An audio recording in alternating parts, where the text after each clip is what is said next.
Welcome back to Light Talk, where everyone can be themselves and tell their own unique paranormal and supernatural experiences with a safe and supportive community. If you have a story that would like to share, email me at lighttalk423@gmail.com. And while you're at it, click on the like, share, and subscribe buttons. Well, let's go ahead and get started. And so we're going to go ahead and welcome our guest today. So go ahead and introduce yourself and tell us a bit about you. Hi, my name is Jasmine. I am a mom of two, and I run a divination business, but I try to base it on the healing aspect or holistically doing it. Like I don't do anything like if you're asking something that's like mean or negative towards somebody else, I won't really work in that way. But if you're asking about, something that you want to know about your job or things like that, though, like, um, I'm tripping myself up. If you want to ask about like your job or about your relationship or even about possibly health or something like that, I have no problem helping you with doing through tarot readings. I also do numerology and I'm a very good palm reader. But what I created, because like I said, I'm heavy on the helping aspect, is called induced death communication, which is a way to communicate with a past loved one, and you're kind of able to have a conversation with them. You have control over the reading. I created it because I lost my father and I had some unanswered questions that mediums weren't able to find. I've practiced different divination for over 25 years now. So since I was even before high school. So with that knowledge, I created what I said the induced death communication so I could ask my father these questions. The way that it works is you take a pendulum, and I use a board, you don't have to. And then I ask if the person is there and willing to talk to me. And if it says yes, then I would either use the board for yes or no questions. And if it's something deeper that you want to know, like, or if you want messages or guidance, I use the tarot cards for you to ask those questions. And if I'm doing it in person, you can hold the pendulum, you can do the cards, just so that you know that you have the control over the conversation. If you'd like to do it privately because it's a very emotional matter, I will teach it to you so that you can do it privately so that you can find healing on your own, because I know certain, like, if I've had people who've lost children, I teach it to them so that they can grieve in their own manner. Do you know what I mean? But for the most part, it's just a way to be able to communicate so that you can find those answers you're looking for, to be able to kind of move on and know that they're okay. So yeah, that's a big intro, sorry. No, that's good. That's okay. Yeah, so why don't you go ahead and start telling us a little bit about some of the stories and some of the things that you have experienced? While I've done so much with tarot, so like for me, I do the psychic fairs and stuff and the holistic healing fairs. So I've done tarot those for many years now, that and palmistry and the numerology. Now I offer the induced death communication. People, it depends on the level of either like the level of closeness or the level of sensitivity, if they're open to doing it in that public of an area, right? Right, But right. yeah, I've spoken at universities and about different things I've taught. numerous classes. I hate saying but if like with the induced death communication, I've been recently teaching grief counselors how to do it because anybody can do it as long as you can understand how to read tarot cards, then you can do it. And I've been teaching them that as a new tool to help people if they can, right? And I've taught a few different people, and the best ones I are the ones that almost are virtual because I can see your face so well. Do you know what I'm more looking at your face that like the last person I did it virtually, he hadn't his mom died very when he was very young. So being able to connect with her, just the smile on his face, I've never seen somebody smile so big, right? It is just so like oh, I feel like I'm glad that I was able to help you. And he's like, I know I was talking to her, I could tell, right? Or there's a lady from Botswana because of their medical care, they couldn't figure out they didn't have the money to figure out what had happened to her father. They knew it was something with his head, but they didn't know exactly what. Oh no. So he told her that it was a blood clot. So she got that closure in knowing what it was that had caused his passing. And she was very, very emotional. And it was just nice to be able to give her that, like, also peace of mind in knowing what had happened because she had wanted to know for so long, right? Right, So right. those are a few of them. I've had people where I've done it at the fairs and they want to talk to everybody they know. So they'll they'll talk to one person and then they'll talk to another person and then they'll talk to another person and then they'll ask the cards things and the people will know each other and then it'll be really funny how it answers them and stuff. So there's a few different ones with that, but yeah. Yeah, that's really interesting. I'm getting ready to do a show in June.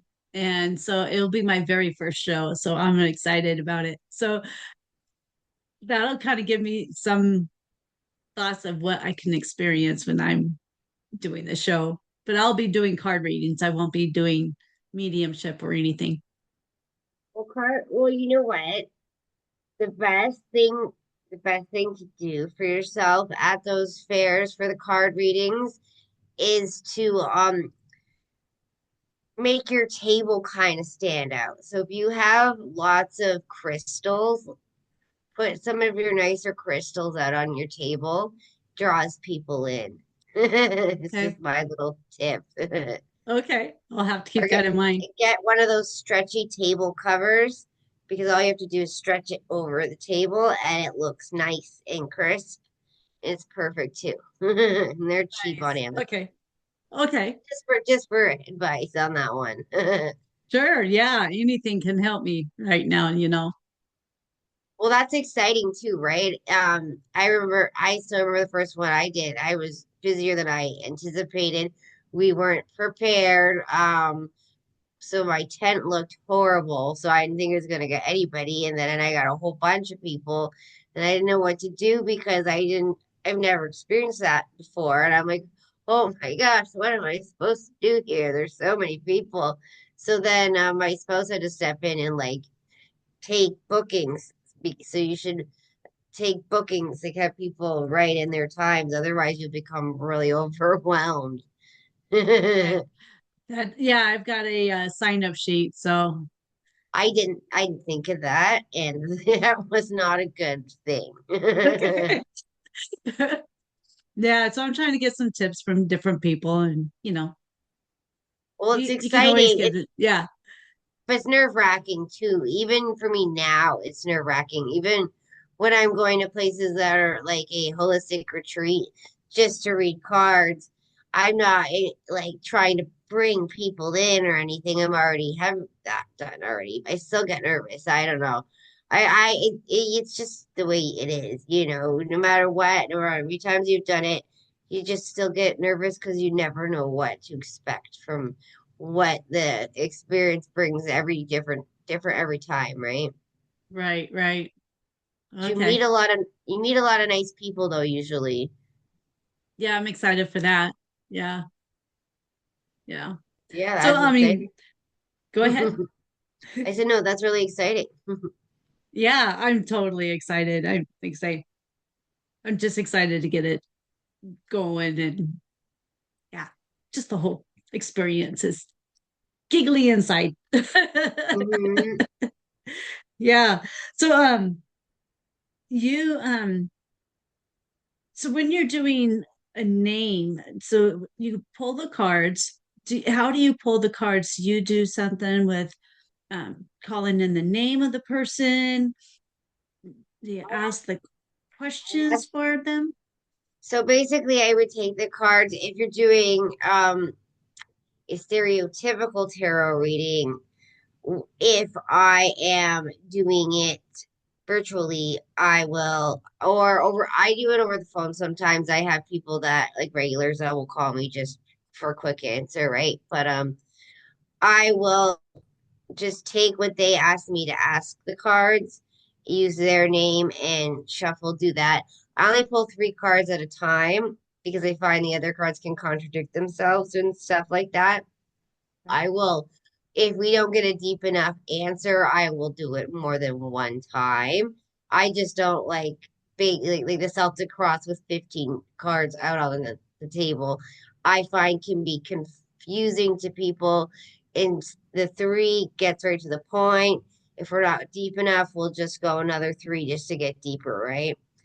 But when it comes to in person, I allow them to shuffle the cards, and I tell them to pull three cards, but however they want to pull three cards, right? And Okay. then I explain to them what they are. I I do a lot of cold reads where I don't even ask them anything about what they want to know. They can just do the cards. I'll explain what they mean, and then they'll start talking and stuff because usually it relates, right? And then they'll be Right. like, okay, now and then we'll place them all together like together, right? But I do it cold at first so they know that I'm not just telling them what they want to hear because they told me their story, right? Right. Right. And Yeah.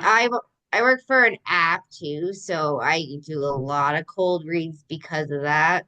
Because I don't like I can't even see the people, it's just a chat. So basically they'll tell me the littlest bit and I'll just pull the cards for them and then explain the cards and then again they'll open up more, right?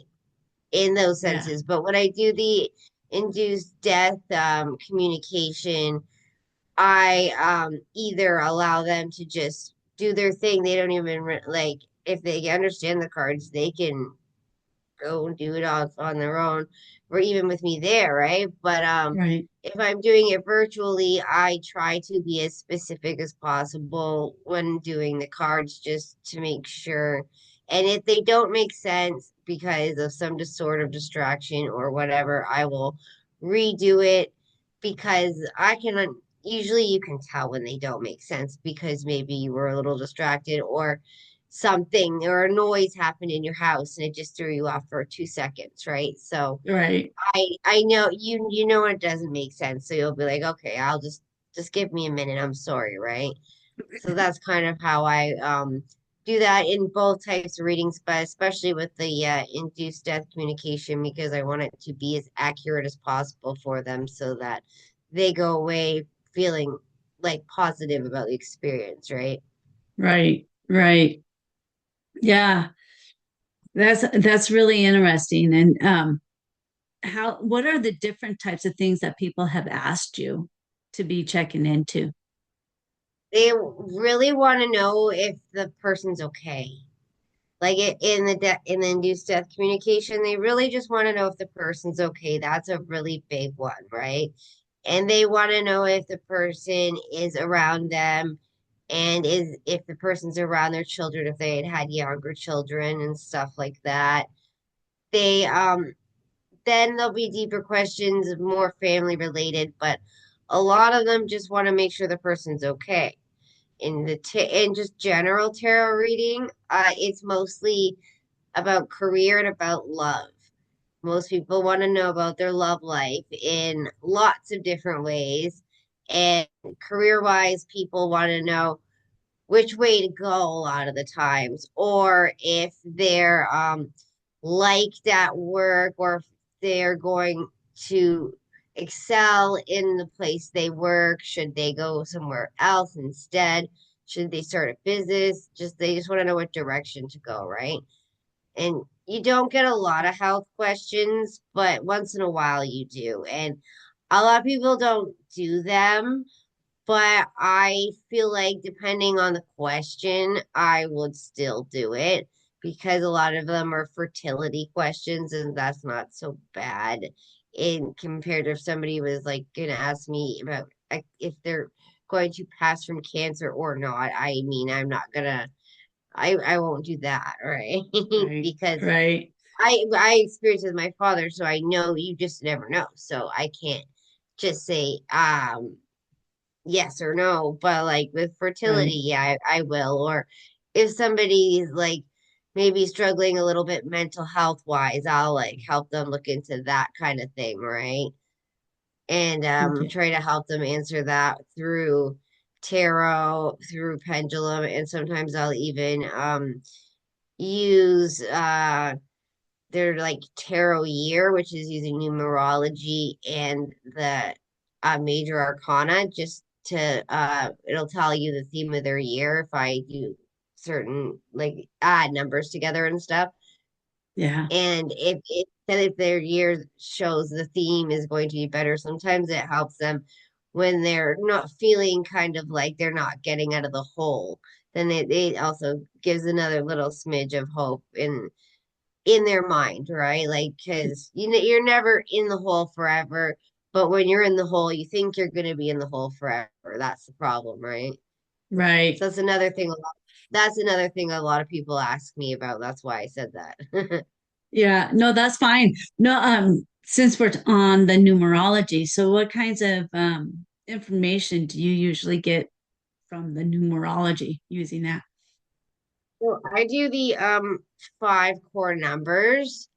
And so the first one's your birthday number, and your birthday number, they're kind of silly. They're almost like I always compare it to like a Chinese fortune cookie because they really don't have any weight to your real life. Like mine is I think it's something uh, I can't remember, but it doesn't make any sense. So that's why I don't remember it, right?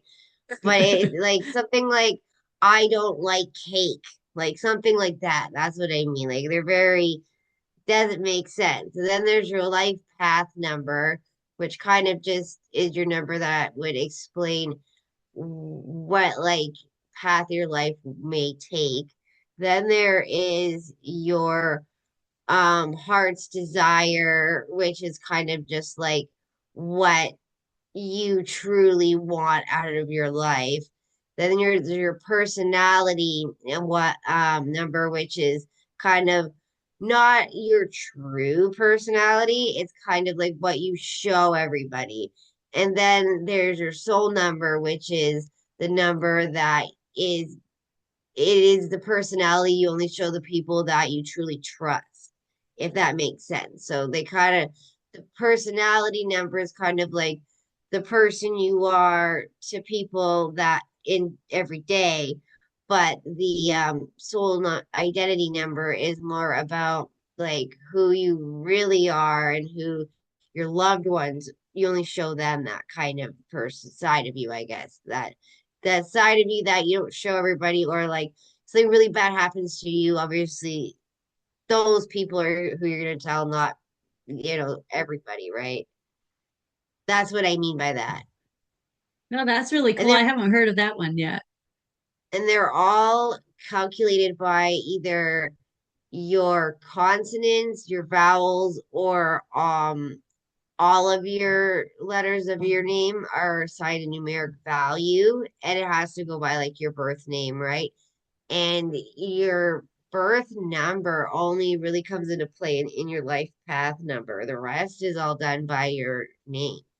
So it's interesting that your name, each letter has a numerical value, and it depends on which number of the chart you're doing, how you would calculate it through the person's like name, right? Yeah, So that's interesting. it's a little confusing. So, so how did you get into the numerology? I actually know this woman, named Tina, and she is on Facebook. I met her a while ago, and she makes like she make hand makes like things like that teach you like they're not books. She calls them grimoire pages, and she tea stains them and like does artwork on them. They're beautiful, Oh, well, and I bought a whole bunch of different ones off of her to learn how to do it, and it has like step by step instructions on how to do it. So that's kind of how I learned how to do that, and a couple other witchier things, right? But and things about crystals, right? So right. with the tarot, I learned the tarot and the palm when I was really young. And then the numerology and some of the other little things here that and there that I've learned are from this woman and these really nice pages that she makes. I decided to splurge and buy them, and I was really pleased that I learned quite a bit. That's awesome. That is awesome. I haven't been into the palm reading so much, but recently starting to get into, okay, what is this all about kind of stuff, it's getting a little intriguing now for me. But there's so much more than just the three or four lines that we all know about, right? So that's why it's and the marriage lines, and we all know about that, and like your lifeline, your headline, your heart line, your like career slash fate line, um, Venus girdle, the X, those little things. But then there's all these there's mounts all over your hands, like the lumps on your hands, they mean something too. And the little things that go around your lines, like say they might look like islands or triangles or squares that all mean something different. If they Hmm. kind of spray off like tassels, that means something different. So there's a lot more to it than what you think. Do you know what I mean? So when I explain it, Yeah. it takes me a little while. That's why I won't start really getting into it. But um, I'll just say a little about that. But there's so much more to it.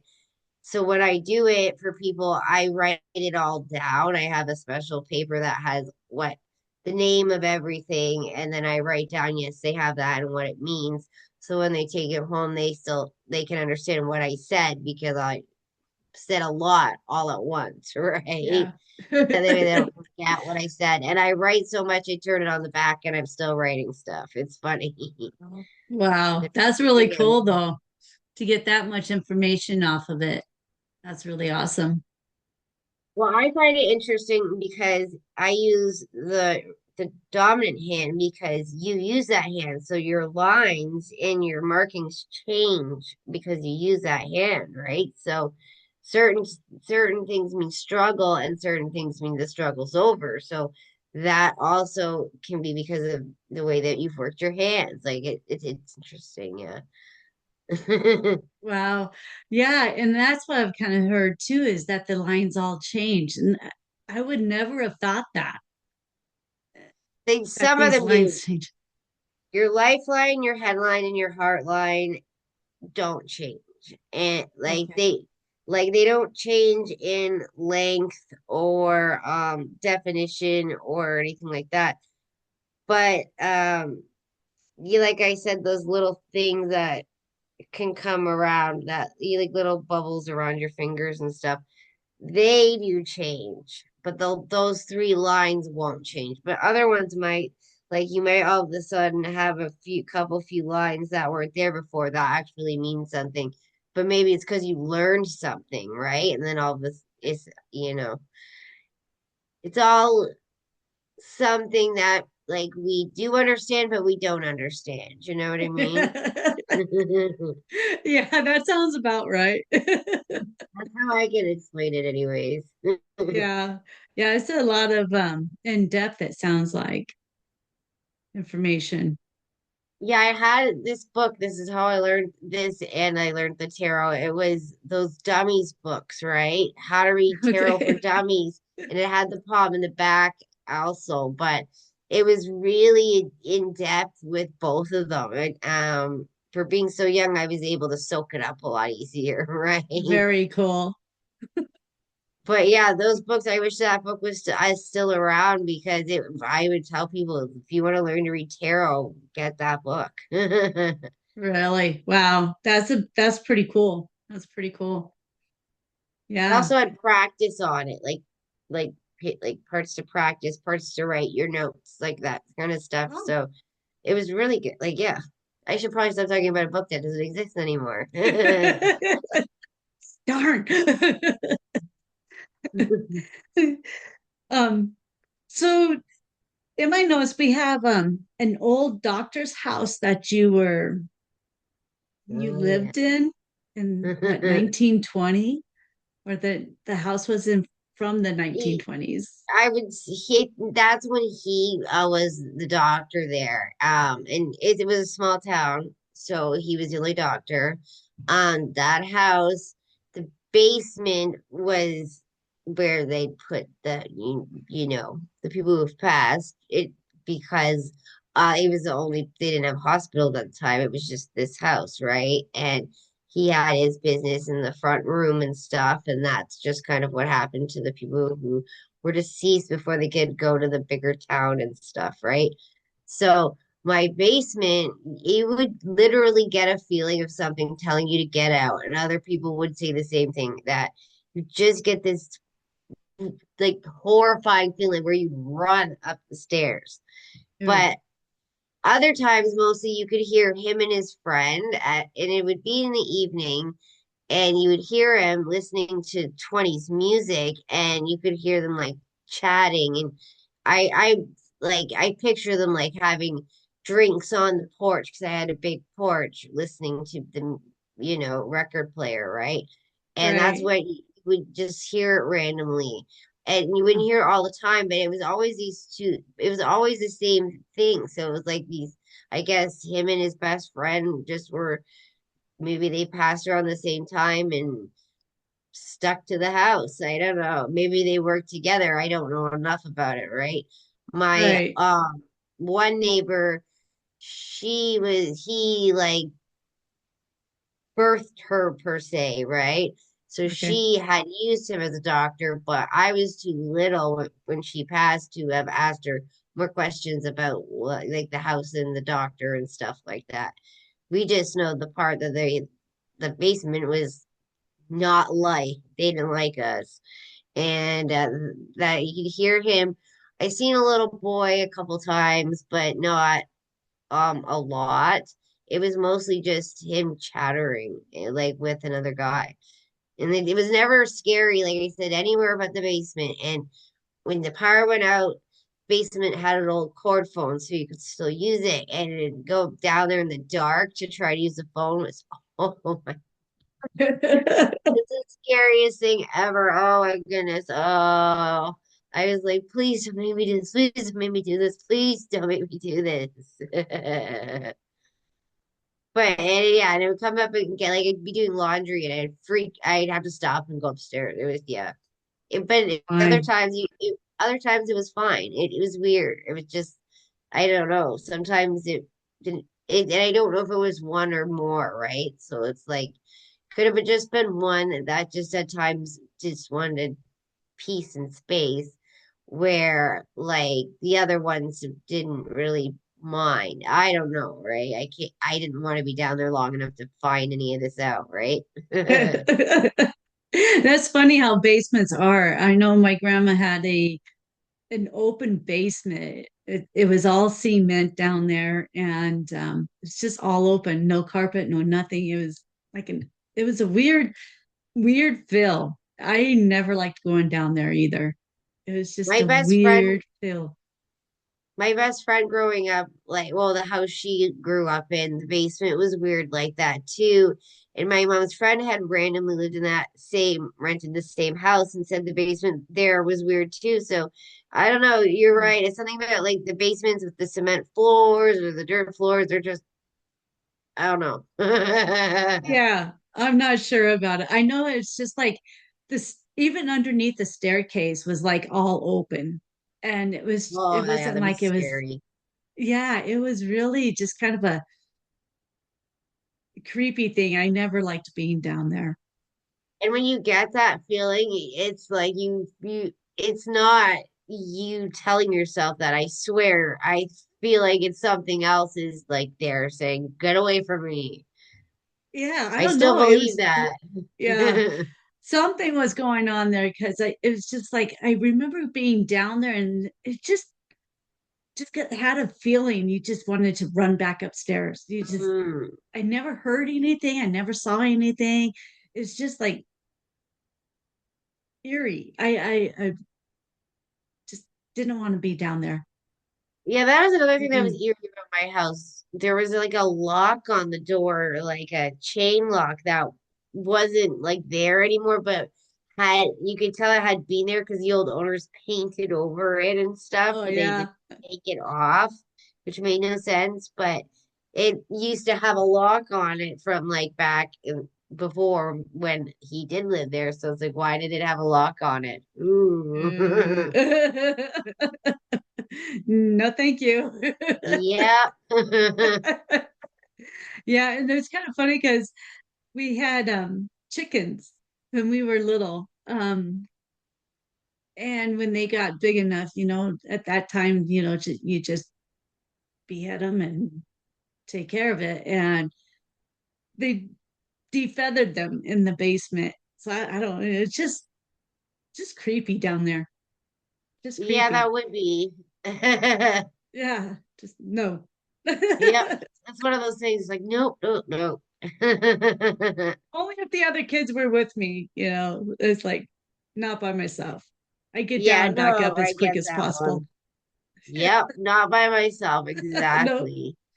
no, No. no. So you also had a lot of other experiences too, like cupboards bashing and banging That's and at my friend's house that I was talking about, where her basement was creepy. It was her house. Was a lot more happened at her house to me than at my house because I only heard them talking. But her house, the scariest side to me is because I was there by myself. I'm laying in her mom's bed, sleeping because she had gone to work, like her and her mom, and her mom's bed was really comfortable, so I climbed in there, whatever. yeah. Um, and then the dog and the cat, which didn't even get along, ran in the room and jumped in bed with me all of a sudden. And then the door opened by itself. And I'm sitting there huddled with the cat and the dog by myself in somebody else's house. And then nothing else happened, but I didn't move for a while. But there were other times where my ex-boyfriend would sleep on one couch and I would sleep on one couch and we would stay there and maybe have a couple drinks or something. And you would hear the cupboards banging and doing things at night, which was creepy as hell.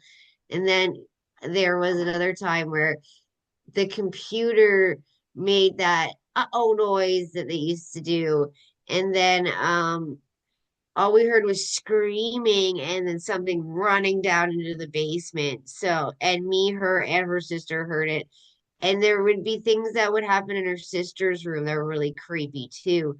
And you'd be like, you'd try to get into the bathroom because her room was across. If the door was open, you didn't want it to be in that hallway or by that room. It's the same scary feeling as the basement. I don't know. And it always went into the mom's room. Like it was, we know it was a little girl ghost, so we weren't overly like scared, but she did scary things because she was a kid. So I think it was like toying with us intentionally. I'm Oh, assuming now I'm older because they're all little trickster things like opening a door or screaming and laughing and running down the stairs or you know what I mean, like flicking lights on and off or just making the computer do something or banging cupboards, right? It's just so something a Just little get girl would do. And we had that energy, she had that energy to her that it was a little girl. That's why I think. so she was just trying to get Basement. your attention, Yeah, you think? that's what we kind of came to the conclusion of because it was never anything malicious, but it was always something that was scary, like, but not in a bad way. And then we don't like me, her and her sister put our heads together. And we're like, this is just a little girl trying to scare us. She's doing a good job. Uh, did you ever find out if the story behind her or We never found out anything. And the weird thing about it was that, like I said, my mom's friend lived in the same house years before and had the same experiences. So it was a little townhouse. So I think they'd had lots of tenants. So I don't know how long it would have even went back to, right? So right? that's something we did not know about. Not like my house where we kind of knew a little bit more of the history about it, right? Hmm. So Yeah. yeah, no, her house, we just don't know exactly what was going on. We think it was a little girl. Could be something way worse, who knows? Yeah. Yeah, that's one thing you just kind of watch for is kind of the feel of how are they acting and does it feel You're scary? Does it feel scared. Yeah, like not? But or you didn't feel the get out feeling. That's what I mean by why we kind of thought, oh, I think this is a yeah, kid. And even her mom said that too when she would experience things. She's like, I think it's a little girl, not anything that's like scary, not like the get out feeling you get, like with what you said or what I said about the basements and stuff, right? So hmm, they think you just feel their energy, and if their energy is scary, like get out, you're like, okay, this isn't a spirit that wants me here. Yeah. Where other spirits are totally different, where they kind of want you to notice them, and they're like right. happy that you do. And my Yeah. dad, even now, he hides things. He does it on purpose, like because he was always like that in real life. So he has to continue it in the afterlife, right? Right. Yeah. Yeah, that's for sure. That's for sure. Um, yeah, it was like so many different things that we experience and we just not even sure what it is or yeah. So like anything else that you have experienced with any of this, the palm readings, the card reads, the paranormal, anything. I had some paranormal experiences once when I went to sleepaway camp when I was like 12 or 13, and there was really weird stuff going on in the dorm room that we stayed in an old college that was closed down. And it was really creepy, the college itself, because it hadn't been open. I don't know why they did a camp there. And even the pool was scary. I don't know. And then in our Wow. room at night, our dressers would like bang all night. And we went and we put crosses up all over the room made out of toilet paper. And when the teacher came to check us in the morning, she was like, what is wrong with you girls? We're like, there's a ghost. We put up the crosses to keep us safe. And the teacher's looking at us like, because they were Everywhere. everywhere. Yeah. We didn't know what to do when you can't leave your room, right? So we're like, oh, well, Right. you. So that's what we did. But Hey. so yeah, but with my experiences with things, like I said, I've done lots of fairs. I've done some speaking. I do podcasts. I do retreats. I do one-on-one. So I try to keep myself busy with the work I do. And like I said, mostly it's funny that the questions are very similar. So it's when you get one that's different than what you're used to, that's when you get thrown off for a sec and you're like, oh. Hmm, Yeah. let me see. Like, oh, well, I'm intrigued about this, right? So Right. I know it's all different, and like I said, even like different, every fair is different, even if it's by the same company and stuff like that, right? And the one thing I would say is to not let yourself get scammed when going to, like, say you're joining the fair world, right? Some companies will charge you like $900 for a table when a different at the same place, another company will charge you $100 for a table. So you have to be careful with who you work with because people can be sneaky even to the readers, right? So that's something to watch out for to other people that are looking to read professionally as well is look into the companies and the different prices so that because it happened to me, so I know from Yeah. experience to pay attention to that because Okay. it happens. Yeah. Sadly enough, but yeah. Well, that's a good tip. Thank you. So that's one thing I thought maybe just starting out you should know because I made that mistake. And then I stopped doing them for a while because it just kind of put me in a bad headspace. But you don't want to be in a bad headspace when you've got like that much going on, right? And it Right. definitely soaks up a lot of energy because there's so much energy in one spot, right? So you're already a little bit energy zapped. But yeah, I guess there's not much else what else do I do? I don't know. This I'm, is great. I'm sure I'll think of something later, but yeah, I know I've done lots of different things, but like I said, just with the fairs, just research the companies and stuff so that you don't pay too much for a table because then you have to charge more. And so the ones that make you set a price are the ones you look out for. That's the ones that like you shouldn't have like if you paid for the table, you should be able to set your price. That's how I see it. And those are the ones that usually are the ones that charge you too much, and that's why they're telling you to charge this much because it all comes back to them too. And I don't know, they're very money hungry, certain companies. So it's like they think Right. we're scammers, like people out in the real world think we're scammers, but we get scammed too. So it's Right. not us also, you know what I mean? It's everybody. Right. It's blanket of the world, not just psychics aren't scammers. It's everybody. I don't know. Because I hate being called a scammer so much. Yeah. Oh, I'm sure. I'm sure. Yeah.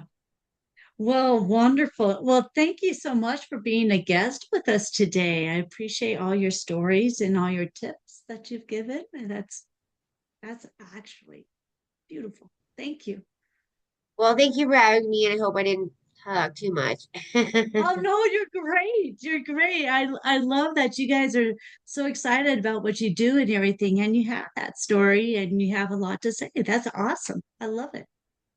I I'm a love it. chatty person, so I just feel like sometimes I talk too much. No, no, you're great. You're great.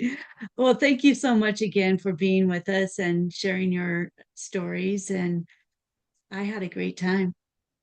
So did I. I just looked at the time. I was like, holy cow. So thanks Yeah. for having me. I appreciate it. Oh, not a problem. Anytime. Anytime. Well, anybody out there that has any stories you would like to share of your paranormal or supernatural experiences, please email me at lighttalk423@gmail.com. And while you're at it, click on the like, share, and subscribe buttons, and we will talk with everyone later. Thanks and bye.